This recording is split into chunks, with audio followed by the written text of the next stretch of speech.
Саламатсыздар ма оқушылар? 11 сынып алгебра оқулықтағы 4-13 септің шығарылуын көрсетейін.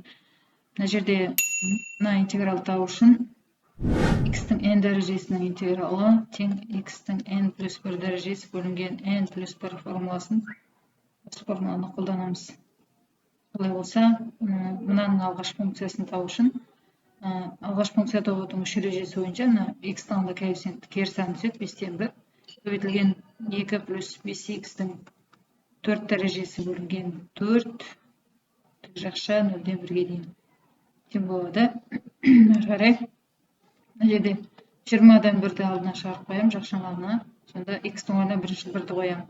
Сонда 2 қосылған 5 көбейтілген 1-дің 4 дәрежесі минус 2 қосылған 5 көбейтілген 0 4 дәрежесі тең болады есептейік. Так, 20-дан 1-ді сол күйінде жазып қоямын.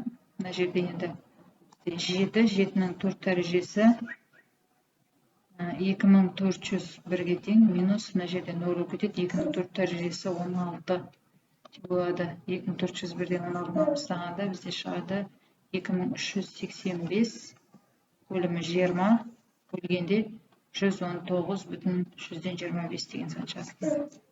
Келесі екінші. Ол да сол формула бойынша 2-ден 1 көбейтілген 2x қосылған 3-тің 4 дәрежесі бөлінген 4 тік жақша 0-ден 1-ге дейін.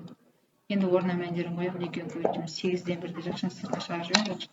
X-тің орнына 1 қоямын.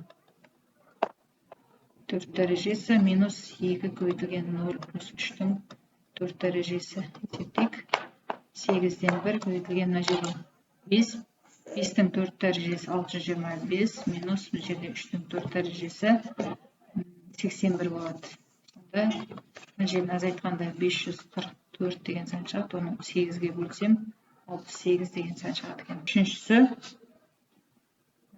ол да банаға x-тің n дәрежесінің интегралы x-тің n плюс 1 бөлінген n плюс 1 осы формула бойынша шығарылады. Тек мына жерде бізде мынаны былай жазып аламыз. n минус 1-ден 1-ге дейін 6x минус 1-дің минус 4 дәрежесі деп жазып аламыз. Содан кейін бар интеграл табамын. Табайық, сонда 6-дан 1 көбейтілген 6x минус 1-дің минус 4 плюс 1 дәрежесі бөлінген минус 4 плюс 1 тік жақша минус 1-ден 0-ге дейін тең болады есептейік.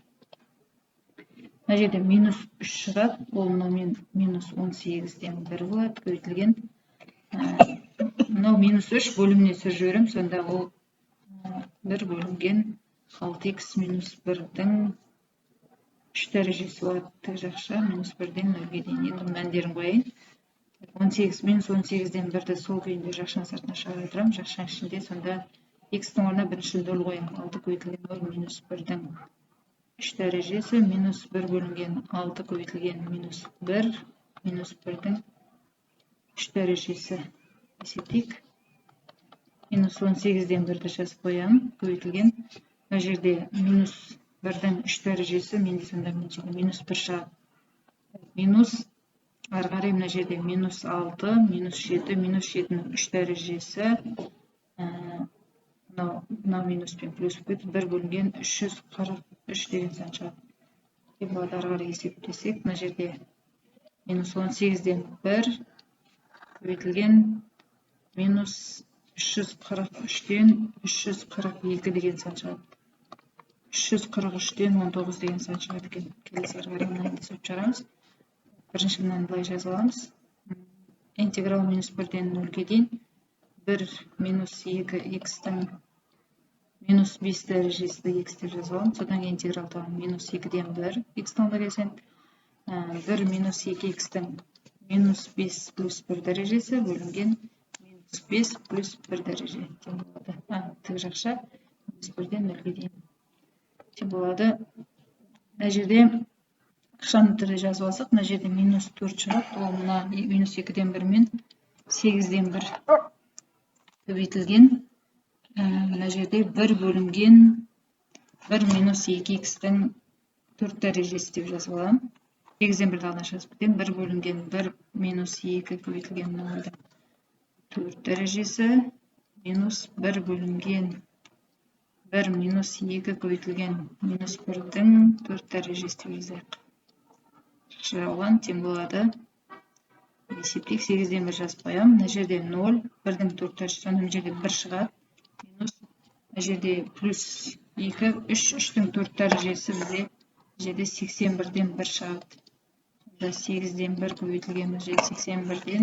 81-ден 81 деп жазсам, 81-ден 1 алсам 80 шығады. Қысқарады да 81-ден 10 деген жауап шығады екен. Мына есепті шығару үшін мынадай формула қолданамыз. Интеграл 1 бөлінген түбірасында x dx түрінде болса, оның интегралы 2 түбірасында x. Осы формуланы мына есепке қолданайық. Тең болады.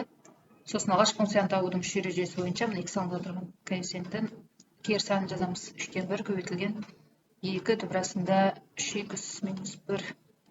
Тік жақша 2-ден 12-ге дейін. Тең болады. Мына ортасын бөліп қояйық. Тең болады. 3-тен 2-ні алдына жазып қоямда, мына жерде x-ның орнына бірінші, x-ның орнына 12-ні қоям. 12, 3 көбейтілген 12, минус 1, минус түбірасында 3 көбейтілген 2, минус 1. 3-тен 2 көбейтілген түбірасында жерде 36, 36-тан 1 алғанда 35 болады. Минус 6, 6-тан 1 алғанда 5 болады. Енді мына жерде 3-тен 2 көбейтілген түбірасында 5-ті жақын сыртына шығарып жіберіп, жақшаның ішінде түбірасында 7 минус 1 қалады. Немесе ақшамды түрде жазсам, 2 түбірасында 5, түбірасында 7 минус 1 бөлінген 3 деп қалдыруға болады. 2-ден 1 көбейтілген 2 түбірасында 2x қосу 1, тік жақша 4-тен 12-ге дейін тең болады. 2 мен 2 қысқарып кетеді. Жоғарғы шегін қоям. 2 көбейтілген 12 плюс 1 минус 2 көбейтілген 4 плюс 1. Шамдасақ, 24 түбірасында 25 болады. Минус 8 түбірасында 9. 5 минус 3 тең болады. 2 тең болады. Келесі ары қарай. Үшіншісі. Мына жерде бірінші ықшамдап аламыз. 2-ден 3-ге дейін. Мына жерде 2x кубпен 2x-ті топтастырып, ортақ көбейтіші 2x жақсын сыртына шығарамын. Жақшаның ішінде x квадрат қосу 1 қалады. Плюс мына екеуін топтастырамыз, x квадрат қосу 1 деп. Мынаны x квадрат қосу 1 орнына ауыстыра қояйық. Dx ары қарай интеграл x квадрат қосу 1-ді ортақ көбейтіш жақсын сыртына шығарамын. Жақшаның ішінде 2x қосу 1 қалады. Мұнда x квадрат қосу 1 3-ге дейін. Мына екеу қысқарып кетеді. Тең болады. Сонда интеграл 2-ден 3-ге дейін 2x қосу 1 dx. Осының интегралын табуымыз керек.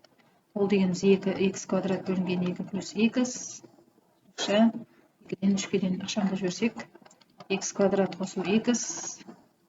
2-ден 3-ге дейін тең болады. X-ның орнына бірінші 3 қоям. 3-тің квадраты плюс 3. Кетесі минус 2-ның квадраты плюс 2 тең болады.